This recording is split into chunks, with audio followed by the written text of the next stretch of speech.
Subscribe करें और bell दबाएं ताकि कोई खबर रह न जाए।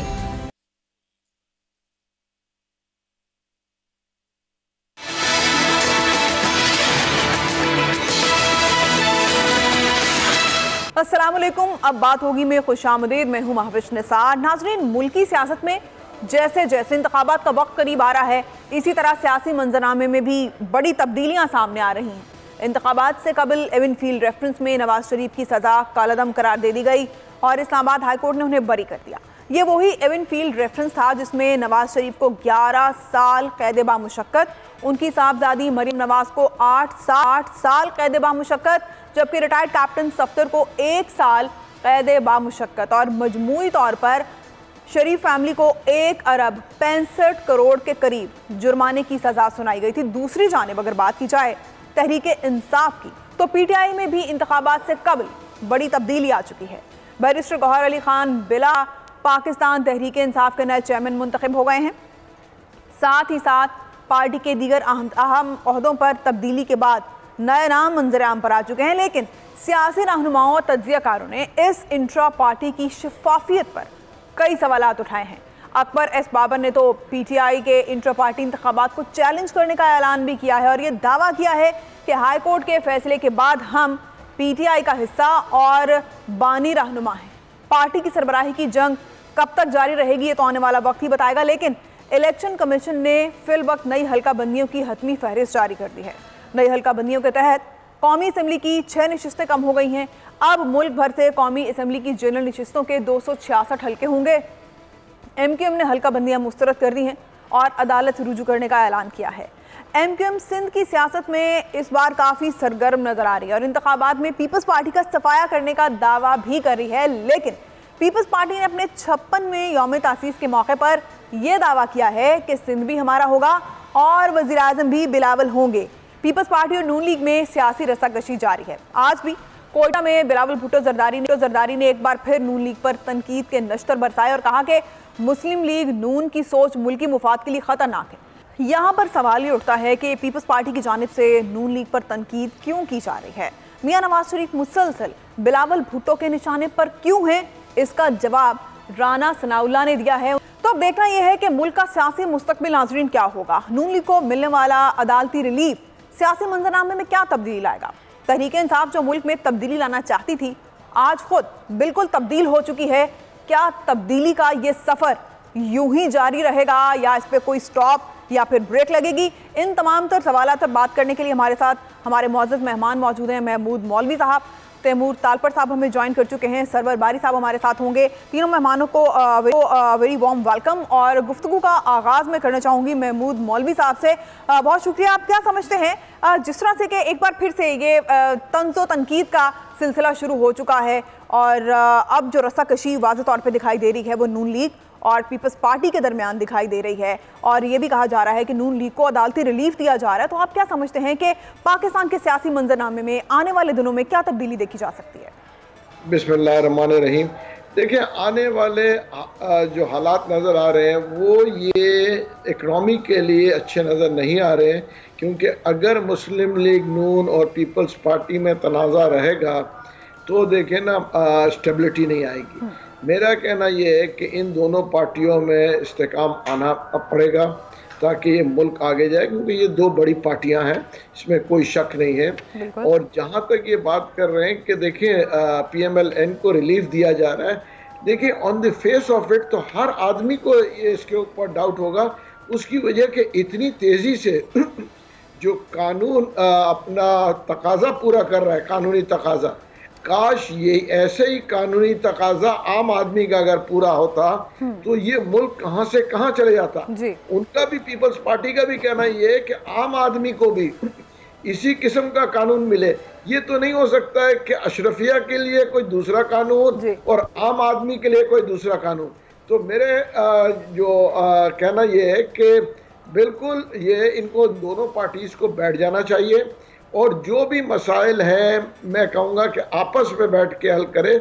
उसकी वजह यह है कि ये ऑलरेडी मीसाक जमहूरियत साइन कर चुके हैं और मीसाक जमहूरियत के अंदर ये बड़ा क्लियर हो चुका था कि ये मिल बैठ के एक दूसरे के ऊपर जो है तनकीद ज़रूर करें, मगर एक दूसरे के मुखालिफ जाके इकनॉमी को डैमेज करना या मुल्क को डैमेज करना ये कहीं की अक्लमंदी नहीं है। ये मेरा अपना राय है। सही। हमारे साथ मौजूद हैं जी तैमूर तालपुर साहब। बहुत शुक्रिया तैमूर साहब। महमूद मौली साहब की राय भी आपने सुनी। उनका कहना है कि मैं ये सजेस्ट करता हूं कि दोनों पार्टीज मिलकर बैठें। पहले भी मिसाक जमहूरियत दोनों पार्टीज के दरमियान साइन हुआ है, अब कोई और जो है मिसाक साइन किया जा सकता है। आप समझते हैं कि आपकी पार्टी इसके लिए तैयार है? और दूसरा, जो बिलावल भुट्टो साहब कह रहे हैं, ही इज़ वेरी कॉन्फिडेंट कि इस बार ना सिर्फ के वज़ारत उज़्मा भी पीपल्स पार्टी के पास होगी, बल्कि जो इंतखाबात हैं होने वाले, उनमें सियासी तौर पर पीपल्स पार्टी को किसी से कोई मुकाबला दरपेश नहीं है सिवाय महंगाई और बेरोजगारी के। तो आप समझते हैं कि अब पॉलिटिकल फील्ड इतना स्मूथ हो चुका है पीपल्स पार्टी के लिए? बहुत बहुत शुक्रिया। मुझे महमूद मौलवी साहब की आवाज सुनी आज पर जो आपने बात कही कि बिल्कुल हमने चार्टर ऑफ डेमोक्रेसी साइन किया हुआ है, और मैं समझता हूँ कि आज सर बिठा मिलाकर बैठे या कल सर मिलाकर बैठे, सर मिलाकर बैठना तो होगा इस मुल्क की मईशत के लिए, इस मुल्क की बेहतरी के लिए, इस मुल्क की तरक्की के लिए। पर उसमें फिर एक चीज जरूर मैं समझता हूँ, हमारा हक है जब और जहां हमें लगता है कि हमारे साथ ज्यादती हो रही है, जब और जहां ये सामने आता है कि पॉलिसीज दूसरों के लिए अलग हैं और पाकिस्तान पीपल्स पार्टी के लिए अलग हैं, तो उस टाइम पर मेरे ख्याल से अपनी आवाज उठाना और अपना हक मांगना हमारी बुनियादी, मैं समझता हूँ कि जरूरत भी है और हमारा बुनियादी हक भी है। तो उसके अलावा बिल्कुल जब भी इस मुल्क की बात आएगी, मैं समझता हूँ हम साथ मिलकर बैठेंगे और साथ मिलकर बैठना पड़ेगा। शुरू से ही सदर रज़ाली का बड़ा क्लियर स्टांस और बड़ा क्लियर कहना था कि सियासत बाद में है और पहले पाकिस्तान है, और जब भी मैं समझता हूँ वो टाइम आएगा हम साथ होंगे। सही। सरवर बारी साहब भी हमारे साथ मौजूद हैं। आप चेयरमैन हैं free and fair election network के। सरवर बारी साहब, आपसे मेरा सवाल ये है, आप क्या समझते हैं, जिस नज़रिए से आप देख रहे हैं, क्या तमाम सियासी जमातों के लिए बराबरी की बुनियाद पर इस वक्त लेवल प्लेइंग फील्ड मौजूद है या नहीं? और पीपल्स पार्टी जिस तरह से बार बार लेवल प्लेइंग फील्ड पर तहफ़्फ़ुज़ात का इजहार कर रही है, तो आप समझते हैं कि अब तैयार हैं हम फ्री एंड फेयर, साफ शफाफ इलेक्शंस के लिए?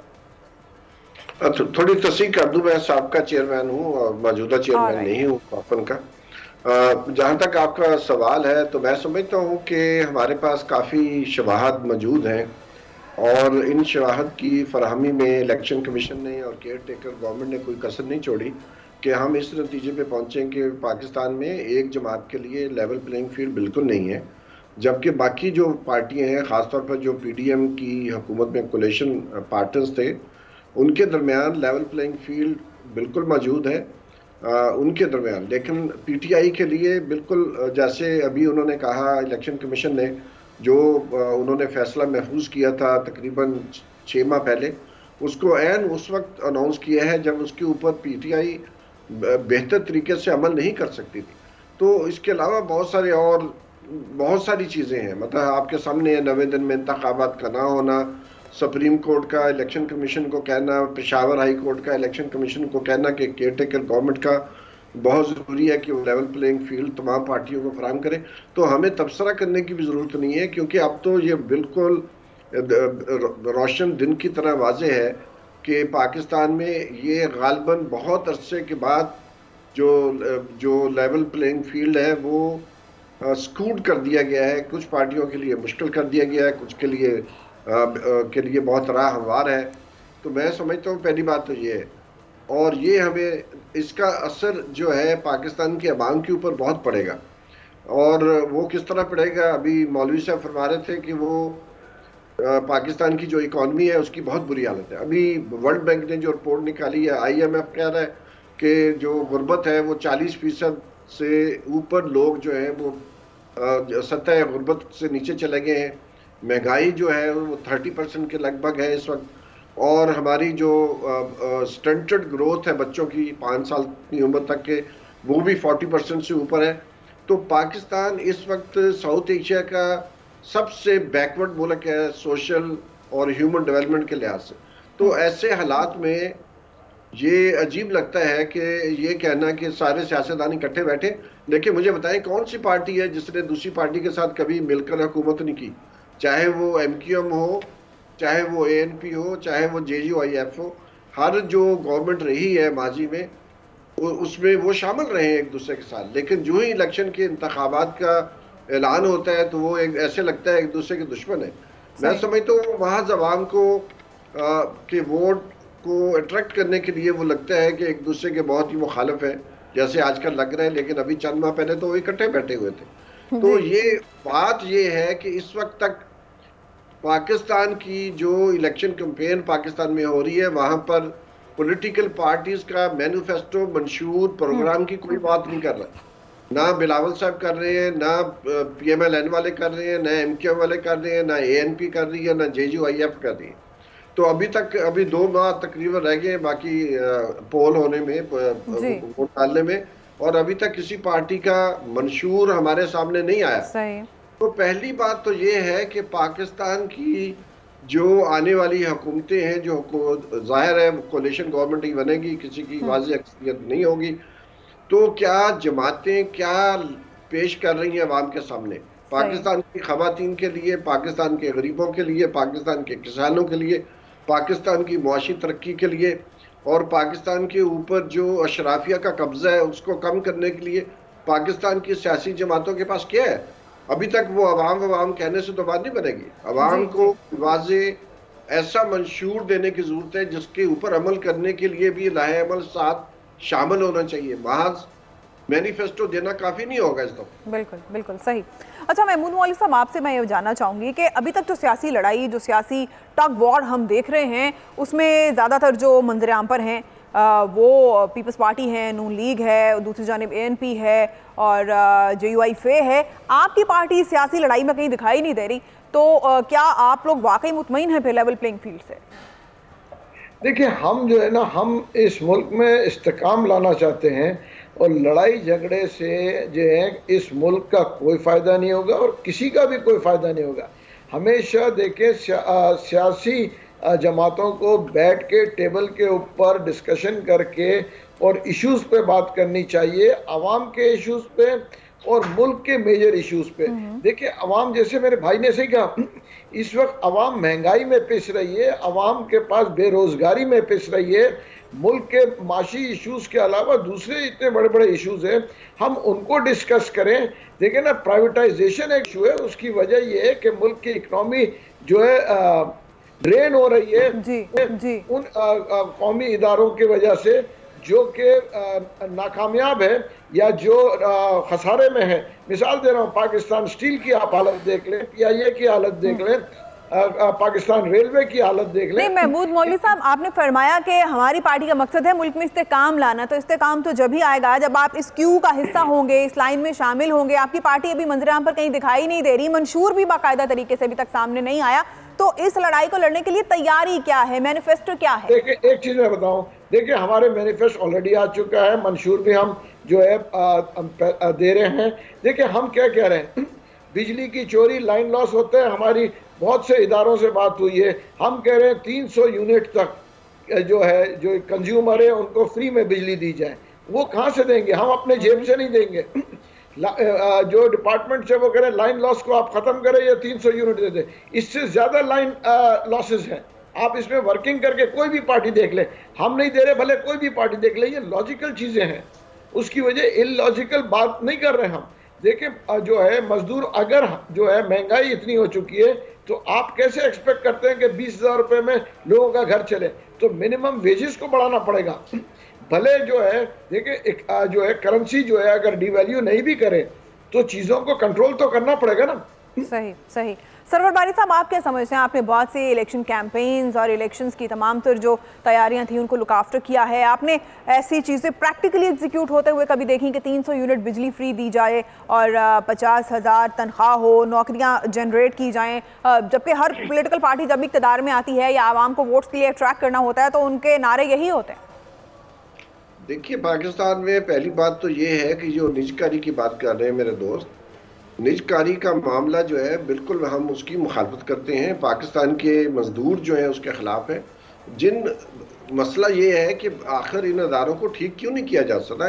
मेरी नज़र में कि सियासी जमातों ने जब वो बरस इक़्तिदार आती हैं, बड़ी भारी तादाद में स्टील मिल में लोगों को भर्ती किया गया, उतने लोगों की ज़रूरत नहीं थी। PIA में जो जमात आई उसने अपने लोग भर्ती किए, जो जमात आई उसने रेलवे में भर्ती की है, इतनी भर्ती की कि दुनिया में अगर आप रेशो निकालें जहाज और जो अमला होता है जहाज चलाने के लिए और जो वहाँ एयर होस्टेस जो होती हैं, जो सर्व करने वाले लोग होते हैं, हमारे यहाँ सबसे ज्यादा है। तो एक तरफ तो ये जमातें जो है, जो लीडरान हैं, वो एक तरफ हमें कहते हैं कि निजकारी करके मसला हल हो जाएगा। निजकारी करने से महज मसला हल नहीं होने वाला, मसला बहुत बड़ा है। और जब तक शराफिया के ऊपर जो उनका कब्जा है, हमारी कारपोरेशन के ऊपर, हमारी सियासत के ऊपर, हमारी असेंबलियों के ऊपर, जब तक हम उस कब्जे को कम नहीं करेंगे, जब तक हम अशराफिया से टैक्स नहीं लेंगे, और फिर आप 300 यूनिट गरीबों को मुफ्त कहां से ला के देंगे जब आप किसी को टैक्स नहीं लगा रहे। रियल एस्टेट है, इतना बड़ा सेक्टर है जी। इसी तरह बहुत सारी हमारी, यानी ये चीजें अगर जब तक सिस्टम नहीं इन्हें एग्जीक्यूट नहीं किया जा सकता। हमें चौधरी जाफर इकबाल साहब ज्वाइन कर चुके हैं, मुस्लिम लीग नून से आपका ताल्लुक है, बहुत शुक्रिया आपका। क्या समझते हैं आप, जिस तरह से इलेक्शंस की तैयारियां की जा रही हैं और सियासी जमातों की जानिब से एक दूसरे पर इल्जाम भी लगाए जा रहे हैं, और बिलावल भुट्टो जिस तरह से मियां नवाज शरीफ साहब के हवाले से इज़हार ख्याल कर रहे हैं और ये भी कह रहे हैं कि 18वीं तरमीम के हवाले से भी अब उन्हें तहफ़्फ़ुज़ात हैं, और उनका ये भी कहना है कि मुस्लिम लीग नून की जो सोच है वो मुल्क के लिए ख़तरनाक है। तो ये कैसे ख़तरे की वो निशानदेही कर रहे हैं जाफर साहब? बिस्मिल्लाहिर्रहमानिर्रहीम, बहुत शुक्रिया आप सबको और अहले पाकिस्तान को, दुनिया भर में सुनने वालों को सलाम। देखिए, बिलावल भुट्टो साहब अगर ये बातें ना करें तो वो क्या कहें और क्या करें।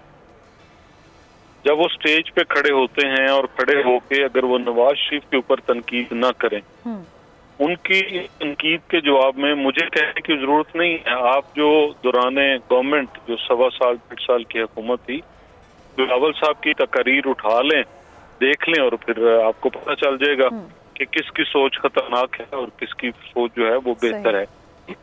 अगर तो बिलावल साहब 2018 से जो भी हुकूमत उनकी पूरे 5 साल सिंध में रही, सक्खर तक मोटरवे बनाया था मियां नवाज शरीफ ने, सक्खर हैदराबाद लिंक मिस है।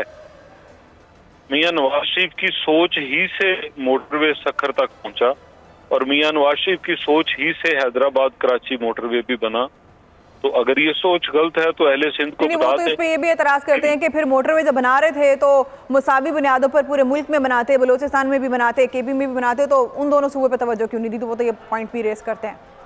जी जी बिल्कुल, शायद उनको ये पता नहीं है कि हकला से डेरा इस्माइल खान जो मोटरवे जा रहा है और डेरा इस्माइल खान से कोयटा और कोयटा से गवादर, वो बलोचिस्तान और KPK से गुजर के जा रहा है।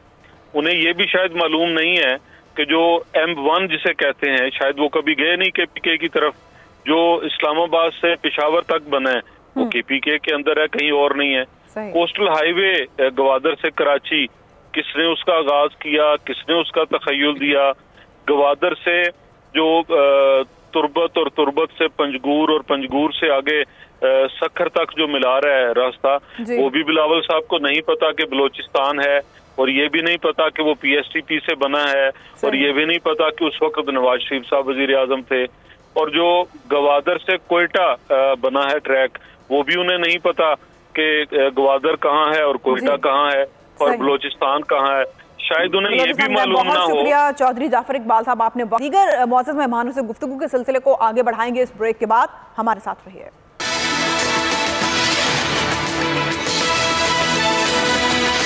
ब्रेक के बाद खुशामदीद, और आप गुफ्तगू के सिलसिले को आगे बढ़ाएंगे। तैमूर तालपर साहब हमें ज्वाइन कर चुके हैं। तैमूर साहब, आप क्या समझते हैं, बिलावल भुट्टो साहब कह रहे हैं कि अब के बार इंतखाबात में सरप्राइज देंगे और पीपल्स पार्टी हर पिच पर खेलने के लिए तैयार है। कुछ इन्हीं अल्फाज का इस्तेमाल, ऐसे ही जुमले चेयरमैन PTI भी किया करते थे, और अब सरप्राइज की बात और पिचेस पर खेलने की बात बिलावल भुट्टो कर रहे हैं। तो क्या वजह है इसकी?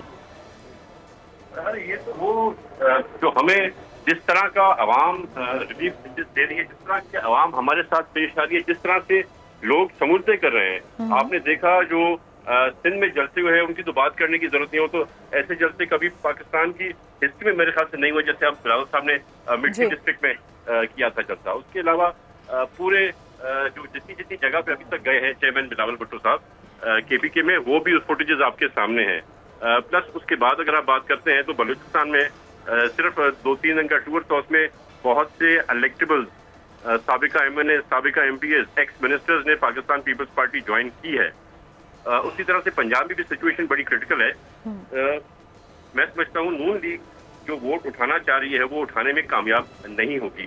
बहुत गुस्सा है अवाम को नून लीग के ऊपर, और वो वोट भी जो मेरे ख्याल से जो अटैक करना चाह रहे हैं नून लीग, वो वोट भी पाकिस्तान पीपल्स पार्टी की तरफ मुझे जाता हुआ नजर आ रहा है। तो इन सब चीजों को देखते हुए मैं समझता हूँ कि सरप्राइज इंशाल्लाह होगा, और बड़ा अच्छा सरप्राइज होगा पाकिस्तान पीपल्स पार्टी के लिए, पीपल्स पार्टी के वर्कर्स के लिए और पाकिस्तान की आवाम के लिए। अच्छा, एक और चीज़ आपसे जानना चाहेंगे कि बिलावल भुट्टो जरदारी 18वीं तरमीम के हवाले से खदशात का इजहार कर रहे हैं, जबकि नून लीग का ये कहना है कि 18वीं तरमीम में भी नामुकम्मल है, हम इसे मुकम्मल करेंगे।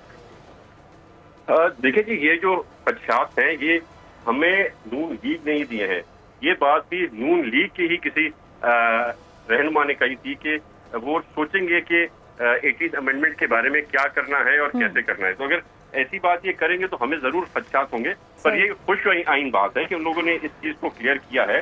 वो 18th अमेंडमेंट की शायद अब इम्पोर्टेंस समझते हैं, और मैं उम्मीद रखता हूँ कि वो ऐसी कोई गलती नहीं करेंगे, क्योंकि ऐसी कोई गलती अगर हुई तो वो नाकाबिले माफी गलती होगी। सही। और नून लीग की जानिब से आज एहसन इकबाल साहब ने और राना सनाउल्लाह साहब ने एक मुश्तरका प्रेस कॉन्फ्रेंस भी की। उनका कहना था कि बिलावल भुट्टो से बचगाना बातों की तवक्को नहीं थी। तो ऐसे क्या उनको पॉइंट्स नजर आ रहे हैं जिनमें वो लग रहा है कि उन्हें बचगाना बातें करें बिलावल भुट्टो? मेरे ख्याल से उनको एक्सपेक्टेड नहीं था जिस किस्म का रिस्पॉन्स उनको पूरे पाकिस्तान में मिल रहा है। वो शायद पहले उम्मीद नहीं थी नून लीग के रहनुमाओं को, तो वो उस चीज को मेरे ख्याल से पसंद नहीं कर रहे हैं, और जो जब भी जरूरत पड़ती है अपने हक के लिए आवाज उठाते हैं, इक्वालिटी के लिए, जस्टिस के लिए बिलावल साहब अपनी आवाज उठाते हैं। तो अगर वो समझते हैं ये बचकानी हरकतें, तो फिर ये बचकानी हरकतें हम जरूर करते रहेंगे और इनको बर्दाश्त करनी पड़ेगी। सही। हमारे साथ ही रहेगा महमूद मौलवी साहब से मैं जानना चाहूंगी। महमूद मौलवी साहब, आप क्या समझते हैं अगर 18वीं तरमीम में कुछ जाती है, जैसे कि नून लीग कह रही है कि अभी 18वीं तरमीम नामुकम्मल है, हम इसे मुकम्मल करेंगे, तो आपकी पार्टी इसका साथ देगी इस मामले में 18वीं तरमीम की तब्दीली के हवाले से? देखिए, 18वीं तरमीम जो है तब्दील की बात कर रही है या बेटरमेंट की बात कर रही है, उसकी अमेंडमेंट्स की? देखिए, बड़ा डिफरेंस है। एक है जो है तब्दीली, एक है उसके अंदर अमेंडमेंट्स। अगर ये बात कर रहे हैं कि जी 18वीं तरमीम को ख़त्म करें, तो ये मेरे ख्याल से किसी को भी काबिल कबूल नहीं होगा, और इसके ऊपर मेरे ख्याल से डिबेट भी नहीं करना चाहिए। अब अगर इसमें कह रहे हैं कि इसमें माइनर अमेंडमेंट्स हो जो कि डिल्यूशन ऑफ पावर हो और पैसा नीचे तक जाए लोकल बॉडीज तक, जो कि MQM भी कह रही है कि देखिए 18वीं तरमीम बहुत अच्छी है, मगर लोकल जो गवर्नमेंट्स हैं उनको जो है फंड्स के जो है नहीं मिल रहा, और जो है हर आदमी को इक्वली मिलना चाहिए। मेरे ख्याल से उसके ऊपर बैठ के बात हो सकती है, उसके अंदर जो आवाम के लिए बेहतरी हो और जो उस सूबे के लिए बेहतरी हो। देखिए, 18वीं तरमीम पे कोई डिबेट नहीं कर रहा, मगर अगर नीचे जो है ट्रिकल डाउन इफेक्ट नहीं हो रहा, उसके लिए तो बैठ के बात करनी चाहिए कि अवाम को ट्रिकल डाउन इफेक्ट उसका हो। क्योंकि देखें ना, 18वीं तरमीम का मतलब ये नहीं है कि सिर्फ सूबे के चीफ मिनिस्टर के पास पैसे हो और वही उसको कंट्रोल करे और वो किसी को भी जो है इसमें शामिल नहीं करे। It has to have a trickle down effect, जो कि नीचे तक लोगों को उससे फवायद हासिल हो। इसके ऊपर हम भी उनके साथ बैठ के बात करेंगे, चाहे वो नून लीग हो, चाहे वो MQM हो, चाहे वो पीपल्स पार्टी हो, चाहे कोई भी पार्टी हो, क्योंकि हम बात करेंगे अवाम के मफाद के लिए। जी, आपसे मैं जानना चाहूँगी सरवर बारी साहब, इस वक्त जो पॉलिटिकल पार्टीज हमें बात करते हुए दिखाई दे रही हैं वो सब 18वीं तरमीम के इर्द गिर्द घूम रहा है, कोई गुर्बत की, महंगाई की बातें नहीं हो रही हैं। तो 18वीं तरमीम हमारा जो पॉलिटिकल ग्राउंड है इस वक्त, वो एक हॉट टॉपिक क्यों बन गई? देखिए, पहली बात तो ये है कि जो अभी 18वीं तरमीम की बात हो रही है, और इसके अलावा जो डेवोल्यूशन ऑफ पावर है सेंटर से तो सूबों में हो गया, जो कि बहुत बड़ी कामयाबी थी पीपल्स पार्टी की। और उस वक्त जो पार्लियामेंट में पार्टीज थी, उन्होंने मिलकर ये जो बहुत एक तारीखी फैसला किया था कि सेंटर से जो सब्जेक्ट्स हैं वो नीचे चले जाए। वो तो डेवोल्यूशन होगी, सेंटर से सूबों की तरफ डेवोल्यूशन हुई। लेकिन अभी भी सेंटर में तकरीबन 22 के लगभग ऐसे डिवीजन्स हैं और मिनिस्ट्रीज हैं जिनकी अब सेंटर में हरगिज़ ज़रूरत नहीं है। तो पहली बात तो ये है कि फौरी तौर पर जो सेंटर में महकमे अभी तक रखे हुए हैं जो सूबों को मुंतकिल हो चुके हैं, तो फिर फेडरल सेक्रेटेरिएट में ऐसे ऐसी मिनिस्ट्रीज को, ऐसे जो सेक्रेटरीज हैं, फिर एडिशनल सेक्रेटरीज हैं, इतना बड़ा हमारी इकॉनमी के ऊपर, हमारे एक्सचेकर के ऊपर बोझ है।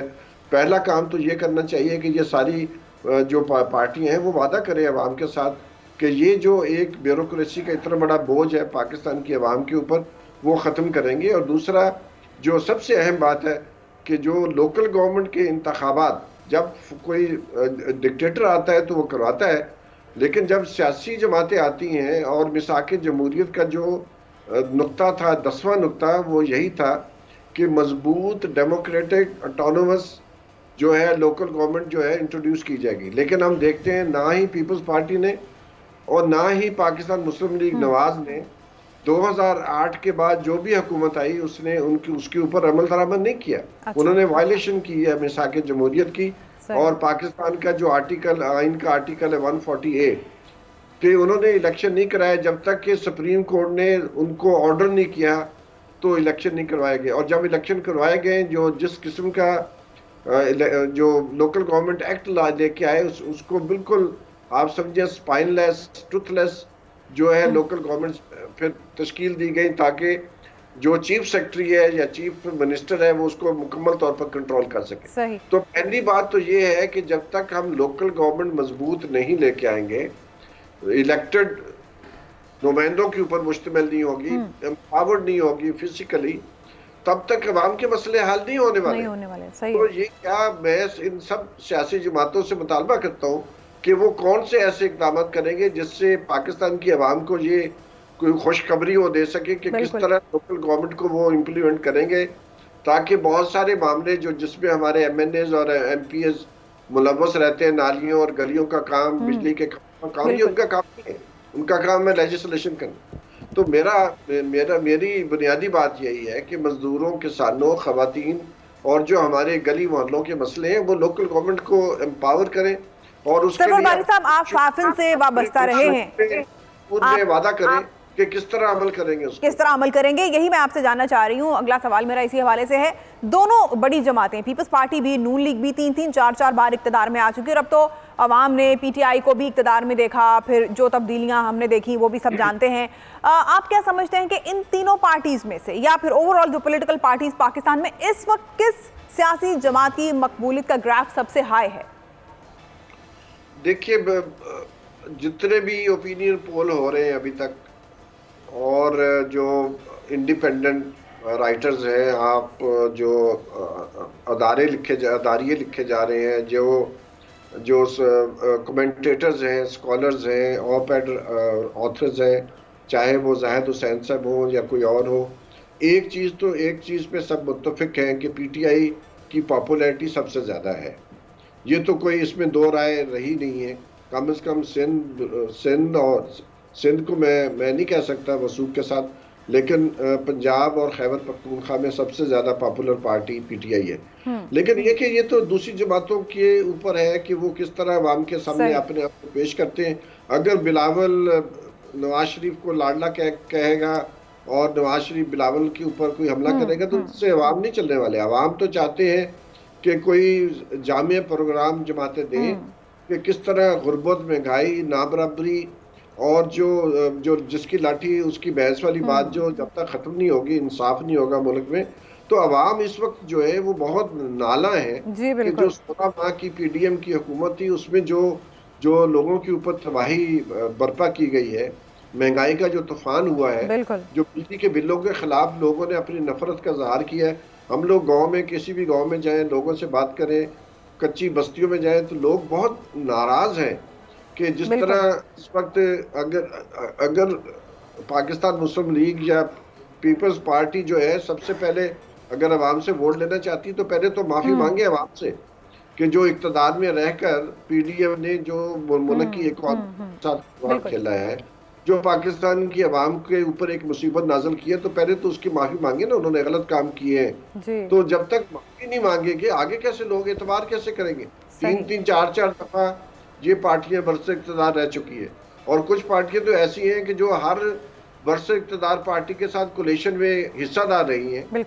जैसे MKM है, तो कौन सी हुकूमत है जिसमें वो इक़्तिदार में नहीं थे जी। तो अब ये है कि अवाम किस तरह नहीं, इस बार भी वो बहुत कॉन्फिडेंट हैं। उनका कहना है कि एमक्यूएम ही दिखाई देगी इस बार के इंतखाबात में, और ये भी हो सकता है कि वज़ीर आला सिंध भी उर्दू स्पीकिंग हो। आपसे एक और मैं चीज़ जानना चाहूँगी कि जो पंजाब है उस वहीं से हुकूमत का हमेशा फैसला होता है, तो आप क्या समझते हैं कि पीपल्स पार्टी की मकबूलियत का क्या ग्राफ है पंजाब में? क्योंकि पीपल्स पार्टी का ये कहना है कि जनूबी पंजाब में तो उनका स्कोप अच्छा है, पंजाब में आप किस तरह से देखते हैं? देखिए, मैं समझता हूँ कि हमारे पास जो सबसे बड़ा एक इंडिकेटर है वो जुलाई 2022 में जो ज़िमनी इंतखाबात पंजाब के असम्बली के हुए थे वो, और फिर अक्टूबर में बाई इलेक्शंस हुए थे 9 कौमी असम्बली की नशिस्तों पर। सही। वो सबसे बड़ा एक सबूत था कि कौन सी पार्टी कितनी मजबूत है। सही। तो उसमें आप देखिए लाहौर में तो लाहौर में 4 कॉन्स्टिट्यूंसी में बाई इलेक्शन हुए जुलाई 2022 में, और वो 1-1.5 साल पुरानी बात है, बहुत पुरानी बात नहीं है, और उसके बाद कोई हालात बेहतर नहीं हुए। बहुत सारी पार्टियों के ऊपर ज़्यादा तनकीद उसके बाद हुई है।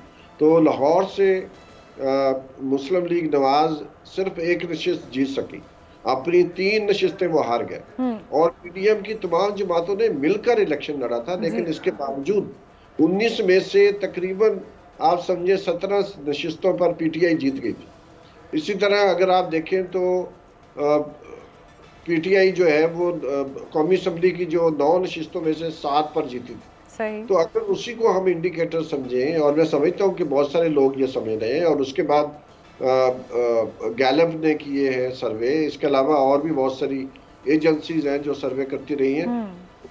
पीटीआई का ग्राफ, इसी सवाल का जवाब हम तैमूर तालपुर साहब से भी ले लेते हैं। तैमूर साहब, आपने गुफ्तगू मुलाहिजा की सरवर बारी साहब की, तो आप क्या समझते हैं आपकी पार्टी का पंजाब में पॉलिटिकली क्या स्कोप है, कितनी स्ट्रेंथन है पार्टी? जनूबी पंजाब के हवाले से तो आप लोग कहते हैं कि वहाँ पर स्कोप है, लेकिन पंजाब के हवाले से आपका क्या ख्याल है?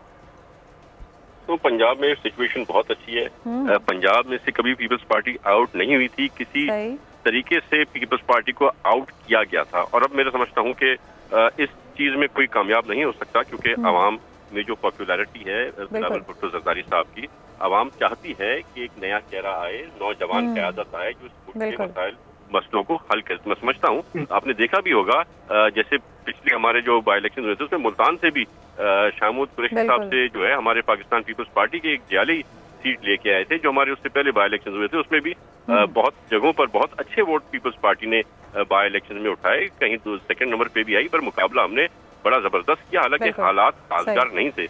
तो आप देखेंगे बहुत से नए चेहरे भी हैं जो इलेक्शन से पहले अनाउंसमेंट करेंगे टिकट्स की, हमारी कंप्लीशन से पहले, डिस्ट्रीब्यूशन से पहले। अच्छा, आप क्या समझते हैं, नून लीग तो बहुत पुरएतमाद है इस मामले को लेकर, उनका कहना है कि 125 सीटें नून लीग लेगी, फिर आईपीपी है, फिर काफ लीग है, तो आपकी पार्टी कितनी सीटें पंजाब से हासिल करने के लिए पुरएतमाद है, आपको कितना यकीन है?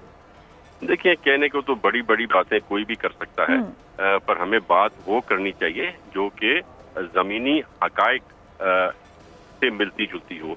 हमें पता है, बल्कि हर किसी को पता है कि अभी तक नून लीग ये फैसला भी नहीं कर सकी कि वो नवाज शरीफ को कहां से टिकट देंगे जहां से उनके गिरने का खतरा ना हो। तो ये सब चीजें रखते पीपल्स पार्टी मैं समझता हूं कि नून लीग से ज्यादा सीटें उठाएगी। कोई ऐसा डिस्ट्रिक्ट नहीं है सिंध के अंदर जहां कोई और सीट उठा सकते हैं, और वैसे में तो पंजाब में भी कोई ऐसा डिस्ट्रिक्ट नहीं है जहां पे हमारे पास अच्छे कैंडिडेट्स हमें ना मिले हो। बहुत सी पार्टियां टूट फूट का शिकार हुई हैं, पीटीआई खत्म हो गई है, नून लीग में भी टूट फूट की बातें चल रही हैं। पीपल्स पार्टी वो वाहिद पार्टी है जो बढ़ती जा रही है, जिसमें लोग आते जा रहे हैं और कोई डिफेक्शन नहीं है। तो इंशाल्लाह ताला मैं समझता हूँ हमें बहुत अच्छी उम्मीद है, और जो सरप्राइज बिलावल भुट्टो जिस सरप्राइज की बात कर रहे हैं वो सरप्राइज हम अनकरीब 8 फेब को इंशाल्लाह देखेंगे। 8 फेब को सरप्राइज आएगा। महमूद मौलवी साहब, आपने गुफ्तगू मुलाहिजा की तैमूर तालपुर साहब की, वो पंजाब के हवाले से बहुत कॉन्फिडेंट हैं, आपकी पार्टी भी पंजाब पर बहुत ज़्यादा डिपेंड कर रही है, और 125 नशिस्तों का दावा नून लीग का भी है, तो फिर आप कितनी सीटों के लिए पुरुम्मीद हैं? मैंने कहा ये बड़ी खुशाइन बात है कि नून लीग पहले 145 कह रही थी, अब 125 पे तो आ गए, यानी कुछ सीटें छोड़ दी उन्होंने आपके लिए। हाँ, मतलब देखें जो नज़र आ रहा है तो हमारा अपना अंदाज़ा है कि नून लीग की 100 से अंडर सीटें होंगी, और मतलब उनकी सीटें 100 के अंडर होंगी। हम देख रहे हैं रियलिस्टिकली 30 से 35 सीटें हम देख रहे हैं, ठीक है ना। बाकी जो है ओपन है, जो भी इलेक्शन में हिस्सा लेगा अपनी पूरी कोशिश करता है कि मैक्सिमम लेने को। हम हमारे लोग भी कहते हैं कि हम 40 से 45 निकालेंगे, मगर जो रियलिस्टिक है हम 30 से 35 सीटें हम देख रहे हैं। उसके बाद जो है अल्लाह देखेंगे कौन कितनी लेके आता है। मगर ये मैं आपको वाजे कर दूं कि आने वाली हुकूमत एक मखलूत हुकूमत होगी, जिसको आप कहें कि इलेक्टेड नेशनल गवर्नमेंट होगी। उसके कई वजूहत हैं, मैं पहले भी कई दफ़ा कह चुका हूँ, और मैं अपने उसके ऊपर कायम हूँ कि किसी को क्लीन एंड क्लियर मेजॉरिटी नहीं होगी। तो ये एक नेशनल गवर्नमेंट बनेगी, आवाम के लिए भी बेहतरी होगी और मुल्क के इकनॉमी को भी मिल बैठ के सब संभालेंगे। तो मेरे ख्याल से ये बहुत बेहतर होगा और मुल्क के मफाद में भी होगा। सही, ये मेरा ये आपका ज़ाती ख्याल है। अच्छा सरवर बारी साहब, आपसे मैं जानना चाहूँगी, आसिफ अली जरदारी साहब की जो सियासी फ़हम फरासत है वो सभी जानते हैं, उससे सब वाकिफ़ भी हैं, मोतरफ़ भी हैं। इस बार भी इंतखाबात के लिए अगर हम आवाम को ट्रैक करने की भी बात करें, अवामी एहसास की भी बात करें, तो उनका कहना है कि उनके पास कुछ फार्मूले हैं। उन्होंने बलूचिस्तान की बात की, उन्होंने किसानों के लिए कुछ आसानियाँ पैदा करने की बात की। तो आप क्या समझते हैं कि नून लीग का मैनिफेस्टो उनका एजेंडा या फिर पीपल्स पार्टी का एजेंडा, दोनों पार्टी में से किसका एजेंडा, किसका मंशूर ज़्यादा मजबूत है इन इंतखाबात के लिए?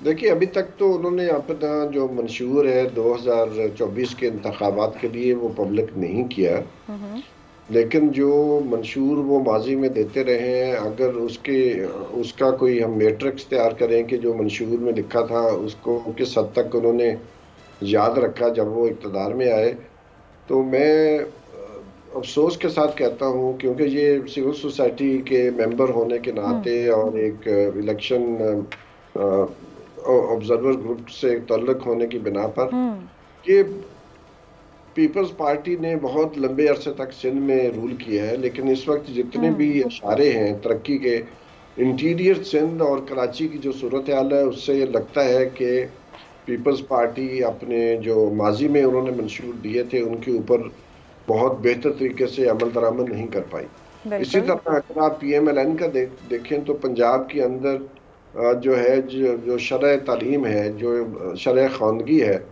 और जो क्वालिटी ऑफ एजुकेशन है वो बहुत गिरी है। पंजाब के अंदर लॉ एंड ऑर्डर का इशू बहुत सीरियस रहा है उनके इक़्तिदार के ज़माने में, हम क्योंकि हम उनकी बात कर रहे हैं। ठीक है। तो इसलिए ये अगर माजी की जो उनकी कारकर्दगी थी उनके मंशूर के हवाले से अगर हम उसको एक बैरोमीटर बना लें तो मेरा एतमाद बहुत कम है कि वही लीडरशिप है, वही हुक्मरानी का ढंग है, उसी तरह पार्टियों को चलाने का ढंग है, बल्कि अब तो मौरूसियत जो है वो पार्टियों में, ये जो बड़ी दो पार्टियां हैं उनमें और ज्यादा बढ़ गई है। सही। तो मुझे उम्मीद नहीं है कि वो कोई बहुत ज्यादा अच्छा परफॉर्म कर सकेंगे आने वाले वक्त में। आने वाले वक्त में, ठीक है। तैमूर तालपुर साहब, आपने गुफ्तगू मुलाहिजा की है सरवर बारी साहब की, उनका कहना है कि सवाल तो ये है कि पीपल्स पार्टी ने इक़्तिदार में आने के बाद अपने मंशूर को कितना याद रखा, उस पर कितना अमल किया, और दीगर जो उनका कहना है कि देखना यह है कि क्योंकि अवाम का बड़ा मसला इस वक्त महंगाई है, तो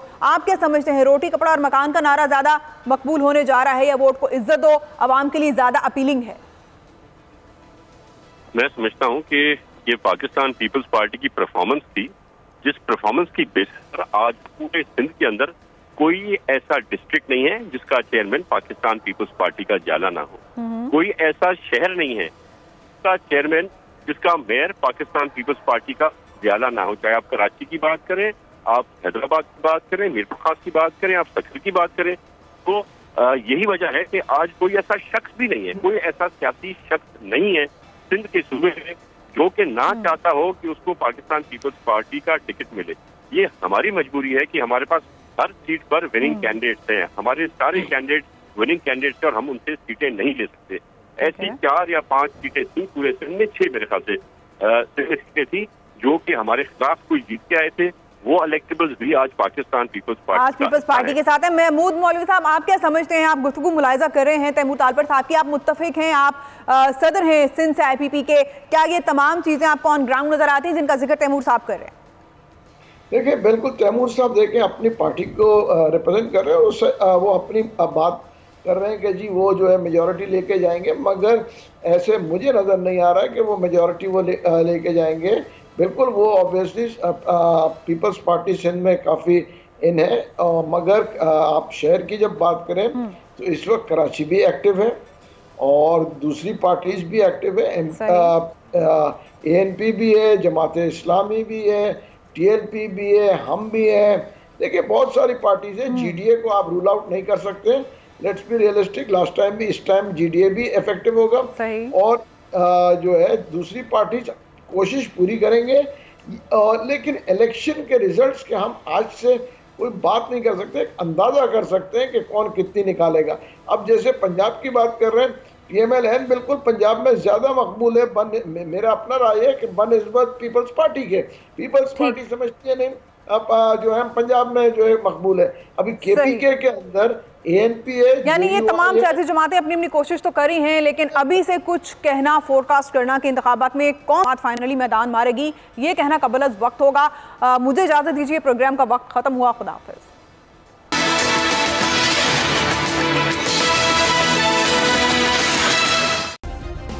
सब्सक्राइब करें और बेल दबाएं ताकि कोई खबर रह न जाए।